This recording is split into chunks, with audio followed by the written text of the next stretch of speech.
Hi this is Padma and welcome to my channel taste of India. నేను ఈరోజు అటుకుళ్లతో పొంగలి తయారు చేస్తున్నాను. అటుకుళ్ళు ప్లస్ పెసరపప్పు కాంబినేషన్తో పొంగలి అన్నమాట.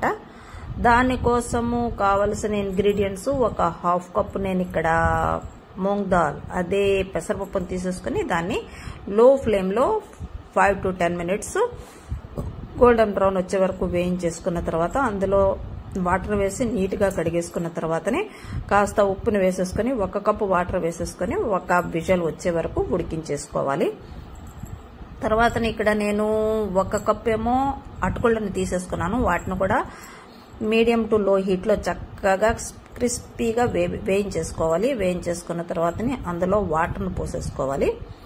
వాటర్ పోసేసుకుని చక్కగా కడిగేసుకున్న తర్వాత దాన్ని కూడా వెంటనే ఒక జాలి గరిటెలో ఇలా డ్రైన్ చేసుకుని ఉంచేసుకోవాలి, వడబెట్టేసుకోవాలి.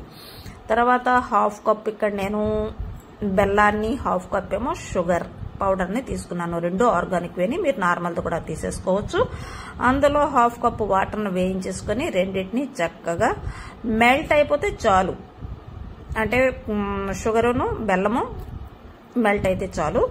ఇగో ఇక్కడ 80% నేను ఉడికించేసుకున్నాను. పప్పు కాస్త ఎక్కువ ఉడికిపోయినా ఏం పర్లేదు. 80% అయితే కాస్త నవిలేటప్పుడేమో పళ్ళకి చక్కగా పెసరపప్పు తగులుతుంటుంది.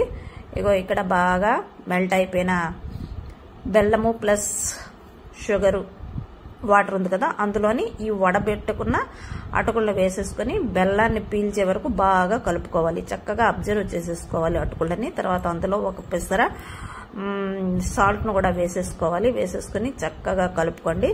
కలుపుకున్న తర్వాత ఇప్పుడు ముందుగా ఉడకబెట్టుకున్న పెసరపప్పు ఉంది కదా, దాన్ని అందులో వేసేసుకొని బాగా కలుపుకోవాలన్నమాట. ఒక 5 to 10 minutes కలిపేసుకుంటే చాలు. అది దగ్గర అయిపోయి ముద్దగా అయిపోతుంది అనమాట. చక్కగా కలుపుకోవాలి చూపించిన విధంగా. మధ్య మధ్యలో చూపించిన ఇంగ్రీడియంట్స్ అదే ఇలాచీ, కాలి మిర్చి పౌడర్, ఇక్కడ కొబ్బరికూరను వేసాను. ఆ క్లిప్పింగ్ చూపించడం మర్చిపోయాను. ఆ క్లిప్పింగ్ షూట్ చేయడం మర్చిపోయాను అనమాట. అందుకే మీరు కొబ్బరికూర తప్పకుండా ఒక పిడికిడైనా వేసుకోండి. మంచి ఫ్లేవర్ వస్తుంది, మంచి టేస్ట్ వస్తుంది. ఇప్పుడు ఎనదర్ ప్యాన్లో ఏం చేస్తారంటే ఒక 50 ml ఘీ తీసేసుకుని అందులో ఒక హ్యాండ్ఫుల్ కాజును కూడా తీసేసుకోవాలి. తీసేసుకుని లో టు మీడియం ఫ్లేమ్లో గోల్డెన్ బ్రౌన్ వచ్చే వరకు చక్కగా ఫ్రై చేసేసుకున్న తర్వాతనే ఉడుకుతున్న ఈ పొంగల్లో వేసేసుకోండి. మంచి ఎరోమా మస్తు టేస్ట్ వస్తుంది అనమాట. చూడండి ఇలాగా కన్సిస్టెన్సీ ఇలా ఉండే వరకు బాగా ఉడికించేసుకున్న తర్వాతనే స్విచ్ ఆఫ్ చేసేయండి. చూడండి ఇది ఈ కన్సిస్టెన్సీలో వస్తే చాలు అనమాట. ఫైనల్ కన్సిస్టెన్సీ అవుతుంది ఇది. దీన్నేమో ఇప్పుడు చల్లారబెట్టేసుకోండి. స్విచ్ ఆఫ్ చేసేసుకొని బస్ 30 minutes వరకు రెస్ట్ ఇచ్చేయండి. దాని తర్వాత ఓపెన్ చేయండి. లిడ్ ఓపెన్ చేశాక చూడండి ఎంత చక్కటి కన్సిస్టెన్సీ వచ్చిందో. థిక్ జారుడ్ consistency, super yummy, mouth melting, mouth watering taste అనమాట. చాలా చాలా బాగుంటుంది. చూసారు కదా, ఒక్కొక్క గరిటి వేస్తుంటే ఎలాగా మౌత్ మెల్టింగ్గా లేదా టెంప్టింగ్గా ఉంది కదా. So must try this.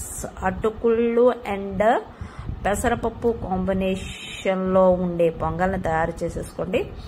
మీకు ఎప్పుడైనా తీపి తినాలనిపించుకున్నా, లేదు ఫెస్టివల్ సీజన్లోనే ఉన్న మహాలక్ష్మి వ్రతం అదే వరలక్ష్మి వ్రతం టైంలోనే మీకు నచ్చినప్పుడు ఎప్పుడు ఇష్టమైతే అది ఇన్స్టెంట్గా తయారు చేసుకొని తినండి. చూడండి ఎంత బాగుందో. And so try this and don't forget to subscribe my channel.